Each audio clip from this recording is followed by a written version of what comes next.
Bonsoir, bonjour, ça dépend de l'heure que vous allez voir cette vidéo. Nous sommes encore venus aujourd'hui partager la parole de Dieu avec vous. Quelque chose que Dieu nous a inspiré. Voilà pourquoi nous vous bénissons déjà au nom de Jésus partout où vous êtes.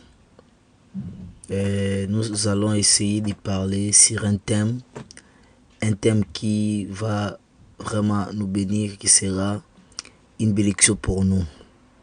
Dieu nous a inspiré cela. Et le thème que nous sommes en train de partager est intitulé les béatitudes. Les béatitudes. Donc le mot béatitude signifie bonheur. Et si vous lisez la Bible, dans le livre de Matthieu, dans le livre de Matthieu, chapitre 5, donc le chapitre 5 de Matthieu, au début là, la Bible est en train de parler de béatitude, de bonheur. La Bible est en train d'expliquer ceux qui vont gagner, ceux qui mettront en pratique la parole de Dieu dans ce sens-là. La version Louis II du Matthieu chapitre 5 verset 3, nous sommes juste parce que ce qui nous concerne c'est le verset 3, la Bible déclare: errons le pauvre, errez les pauvres en esprit, car le royaume de Dieu est pour eux. Errez les pauvres en esprit. Mais j'aime la version parole vivante. La Bible déclare dans la version parole vivante que errez ceux qui ont la conscience de leur pauvreté. Errez ceux qui ont la conscience de leur pauvreté. Donc là-bas, la Bible est en train de simplifier c'est que Louis II a dit. La Bible, la version parole vivante a simplifié, a expliqué clairement pour nous permettre de bien comprendre ce que dit la parole de Dieu. Donc là-bas, nous allons voir qu'est-ce que signifie pauvre en esprit. Vous savez, un pauvre est caractérisé par ce qu'on appelle l'humiliation ou l'humilité. L'état de la pauvreté pousse l'homme à chercher ce qu'on appelle l'aide. Parce que quelqu'un qui est un pauvre, qui a la conscience de sa pauvreté, cette personne-là sera une personne immobile. Donc cela veut dire sera une personne qui sera en train de bouger pour chercher les moyens de s'en sortir. Donc la pauvreté, c'est l'état de l'humiliation. C'est l'état de l'humilité. Donc en général, un pauvre, c'est quelqu'un, parce que vous savez, c'est quelqu'un qui s'humilie, qui s'incline toujours pour chercher à quoi à manger, pour chercher de l'aide. Maintenant, Jésus, pour expliquer ce qu'on appelle le royaume de Dieu, pour expliquer ceux qui vont hériter le royaume de Dieu, Jésus a dit: errez les pauvres en esprit. Mais j'aime la version parole vivante qui dit: errez ceux qui ont la conscience de leur pauvreté. Oh, la pauvreté, c'est aussi l'état de la faiblesse. C'est lui qui est fort et faible. Et celui qui est fort, qui est pauvre et faible par rapport à celui qui est riche. Donc l'état de la pauvreté spirituelle, être pauvre en esprit, cela veut dire être faible. Donc ceux qui vont hériter le royaume de Dieu, ce sont les personnes qui vont se considérer comme le faible. Parce que si tu te considères comme quelqu'un qui est fort, comme une personne forte, chasse-le bien, tu n'hériteras pas le royaume de Dieu. Parce que tu vas te dire, tu vas te considérer comme quelqu'un qui se suffit à lui-même. Tu vas te considérer comme quelqu'un qui n'a pas besoin d'aide. Mais un pauvre a toujours besoin d'aide. Alléluia. Donc Jésus a dit, donc Jésus voulait juste dire, errez ceux qui sont humbles. Errez ceux qui ont la faiblessité. Errez le faible, parce que ce sont les faibles qui vont hériter le royaume de Dieu. Vous savez, un riche se dit, je n'ai pas besoin d'aide, j'ai mon argent, je peux tout faire, je peux tout acheter. Un riche se frappe toujours la poitrine en disant, je n'ai besoin d'aide de personne. Mais un pauvre, quelqu'un qui est pauvre, cherche toujours de l'aide. Quelqu'un qui est pauvre, je disais, cherche toujours une autre personne pour l'aider.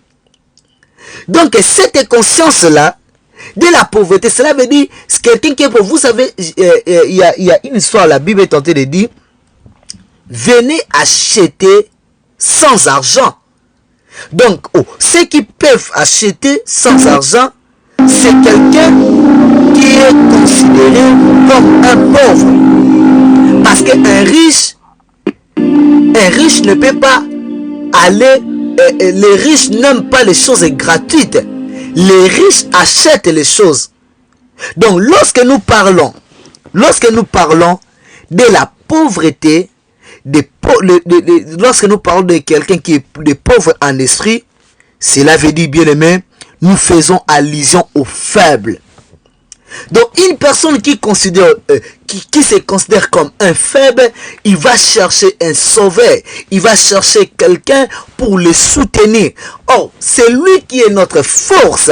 Il s'appelle Jésus-Christ. Jésus-Christ disait, ceux qui ne se considèrent pas comme des pauvres n'hériteront pas le royaume de Dieu. Parce que ceux qui se considèrent comme des riches ne cherchent pas de l'aide. Mais si tu veux hériter le royaume de Dieu, cela veut dire tu dois te considérer comme un pauvre. Tu dois te considérer comme quelqu'un qui n'a rien. Tu dois s'incliner pour que Jésus puisse te sauver. Et la Bible déclare dans le livre de Jean, Jésus a croisé la femme samaritaine. La femme samaritaine, en réalité, elle était pauvre. Pourquoi? Elle n'avait pas la vie. Elle était pauvre. Pourquoi? Elle vivait dans l'impudicité. Mais Christ a dit, si tu savais c'est lui qui était devant toi, tu allais lui demander et il allait te donner les eaux qui ne s'arrêtera jamais. Et tu n'auras jamais besoin de retourner encore puiser dans ces eaux. Et cette femme a eu la conscience de se dire que je suis pauvre et j'ai besoin, donne-moi ces eaux-là. Donc, c'est lui qui se considère faible. C'est lui qui se dit, par mes efforts, je ne saurais pas.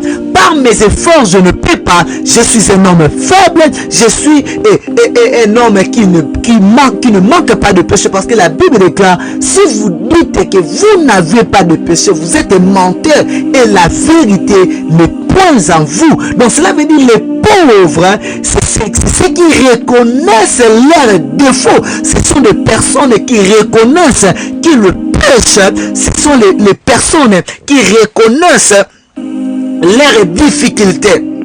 Vous savez, la Bible a bien dit que l'esprit est disposé, mais la chair est faible. Donc, quand tu te considères comme un faible, à tout moment, tu vas rentrer dans la présence de Dieu en disant à Dieu, je ne saurais pas, pour continuer à être fidèle à toi, je ne saurais pas, par mes efforts, je ne saurais pas. C'est ça, tu es pauvre en esprit, chasse les biens, le royaume de Dieu est pour toi. J'aime encore une histoire dans la Bible. La Bible parle de deux personnes qui se sont présentées devant Dieu pour prier. La première personne a élevé sa voix en disant, Dieu, je ne suis pas comme ce pécheur. Je donne la dîme. Je marche selon les lois. Et la deuxième personne, la Bénéka, cette personne n'a pas même pu à élever ses yeux vers le ciel parce qu'il se sentait coupable. Cette personne s'est humiliée. Cette personne a incliné sa tête et son cœur devant Dieu, cette personne s'est considérée comme quelqu'un qui est pauvre en esprit, comme quelqu'un qui n'a pas de force. À chaque fois, tu te considères, quand tu viens dans la présence de Dieu, tu te considères comme quelqu'un qui n'a pas de la force, qui n'a pas là où s'appuyer. Chasse-le bien, tu te considères comme un pauvre, tu te considères comme un faible, tu as la conscience que par mes efforts je ne saurais pas. Chasse-le bien, tu hériteras le royaume de Dieu. Tu hériteras le royaume de Dieu. Parce que vous savez, en réalité, les hommes forts, ce sont ceux qui disent souvent que je ne saurais pas, je ne peux pas, je ne saurais pas le faire. Dieu aide-moi. Quand tu te considères, à tout moment que tu es dans la présence de Dieu, tu te considères comme un faible, chasse-le bien, le royaume de Dieu est pour toi. Mais quand tu te considères comme quelqu'un qui est complet, quand tu te considères que tout ce que tu fais, c'est par tes efforts, chasse-le bien, tu ne hériteras pas le royaume de Dieu. La version parole vivante dit, heureux ceux qui ont la conscience de leur pauvreté, de leur pauvreté. Ceux qui ont la conscience de leur pauvreté, heureux ces personnes-là, parce que ces personnes-là hériteront le royaume de Dieu. Le royaume de Dieu est pour eux. Pourquoi? Parce qu'ils se considèrent comme de faibles. Quand tu te considères comme quelqu'un qui est faible devant Dieu, chasse-le bien. Tu hériteras le royaume de Dieu. Et le royaume de Dieu est pour toi. Pourquoi le royaume de Dieu est pour toi? Parce que tu te considères comme quelqu'un, comme une personne faible devant Dieu.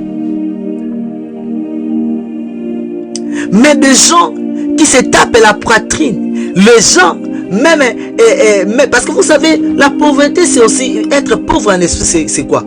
C'est aussi le fait, comme je disais, c'est le fait de s'humilier, et d'accepter ses défauts, d'accepter quelquefois, il faut accepter que tu as tort. Parce que les riches n'acceptent pas qu'ils ont tort. Parce qu'un riche, il peut avoir tort, mais à cause de son argent, il va peut-être chercher à acheter la conscience des gens. Il va peut-être corrompre. Il a fait quelque chose qu'il est coupable, mais il va chercher à corrompre, peut-être à payer de l'argent pour sortir, pour ne pas sortir coupable. Donc ça veut dire que cette personne s'est dit, je suis fort, je dois utiliser ce que j'ai pour me défendre. Or, quelqu'un qui est pauvre en esprit, qui est faible en esprit, accepte ses défauts. Accepte que je suis quelqu'un, des fois ça m'arrive aussi de pécher, ça m'arrive aussi de faire quelque chose qui n'est pas peut-être juste devant Dieu. J'accepte cela.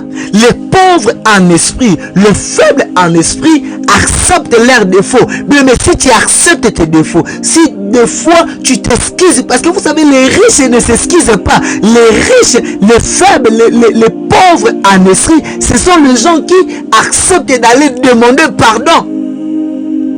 Parce que quelqu'un qui est riche ne va pas hériter le royaume de Dieu. Parce qu'un riche se dit, je me suffis à moi-même. Je n'ai pas intérêt d'aller demander peut-être pardon. Je n'ai pas intérêt d'aller m'excuser. Si tu ne t'excuses pas, tu ne te humilies pas quand tu as tort, bien mais tu te considères comme un riche. Et les riches n'hériteront pas le royaume de Dieu. Les riches n'hériteront pas le royaume de Dieu. Mais quand tu te considères comme un faible, chasse-le bien, tu hériteras le royaume de Dieu, parce que le faible, être pauvre en esprit, les pauvres en esprit, bien mais ce sont les gens qui acceptent leurs défauts. Ce sont les gens qui acceptent d'aller demander pardon. Ce sont les gens qui acceptent d'aller s'excuser quand il faut s'excuser. Merci beaucoup, prophète. Que Dieu vous bénisse aussi. Les pauvres en esprit, Christ a bien dit. Parce que vous savez, ça ce sont des choses que plusieurs ignorent. Quand on parle de pauvres en esprit, on ne fait pas allusion aux richesses, on ne fait pas allusion aux choses du monde, on ne fait pas allusion aux personnes qui... Parce que quelqu'un qui peut être riche, il peut être riche physiquement, mais il est pauvre en esprit. Mais tu peux voir une personne qui n'est pas, peut-être qui n'a pas de richesse, mais il est riche en esprit. Il est riche en esprit. Tu le vois comme ça, il n'a rien, mais il est riche en esprit. Oh, les riches en esprit n'hériteront pas le royaume de Dieu. Mais ceux qui hériteront le royaume de Dieu, ce sont les riches physiques et ils sont riches en état physique, ils ont du matériel, mais ils sont faibles spirituellement. Ils ne se considèrent pas comme supérieurs aux autres. Être le pauvre en esprit, ce sont les gens qui se considèrent égaux aux autres. Qui ne se dit pas que je suis supérieur, je suis son supérieur, j'ai tout. Est-ce que moi je peux me comparer? Est-ce que moi je suis de ta classe? Ce sont les gens qui méprisent les autres, qui dénigrent les autres. Si tu dénigres les autres, si tu ne considères pas les autres, chasse-le bien, tu es un pauvre en esprit, tu n'hériteras pas le royaume de Dieu. Tu dois être régénéré. Oh, c'est lui qui peut te régénérer, c'est Jésus. Tu dois rentrer dans le pied de Dieu. Tu dois rentrer dans le pied de Dieu. Dire à Dieu, je suis pauvre, j'ai reconnu mes défauts, j'ai reconnu mes faiblesses. Pardonne-moi, donne-moi la force. Aide-moi Jésus. Aide-moi à marcher dans l'unité. La Bible déclare, Dieu résiste aux orgueilleux et fait grâce aux humbles. Or, ceux qui sont humbles, ça veut dire ils sont pauvres en esprit et le royaume de Dieu est réservé pour ces genres de personnes. C'est vraiment important ces choses. Ce sont des choses que plusieurs ignorent. Ce sont les choses que plusieurs ignorent. Es-tu riche en esprit? Es-tu riche en esprit? Ou bien tu es pauvre en esprit? Si tu es pauvre en esprit, gloire à Dieu, parce que le royaume de Dieu est pour toi. Bats-toi, gagne de l'argent, fais tout ce que tu veux faire en respectant la parole de Dieu. Mais ne permets pas à l'orgueil de s'attacher à toi. Ne permets pas de te voir supérieur aux autres. Tu peux être belle, tu peux être jolie, tu peux avoir de fortune, tu peux avoir de l'argent plus que tout le monde, mais ne te considère pas supérieur aux autres. Même Jésus a dit un jour, personne n'est juste. Même Jésus s'est considéré comme pauvre en esprit. C'était ça ce que Dieu a voulu qu'on partage pendant ces quelques minutes. Que Dieu vous bénisse. Continuez à partager, continuez à liker et l'Éternel ne manquera pas à vous faire énormément de bien. Partagez, likez, je vais prier pour vous. Dieu de grâce, aide-nous. Père éternel, merci pour ta grâce, merci pour ces révélations, merci pour tout ce que tu nous as révélé. Bénis toute personne qui va voir cette vidéo, que cette parole transforme sa vie. Au nom de Jésus-Christ. Abonnez-vous, que Dieu vous bénisse. Je vous dis au revoir et à la prochaine.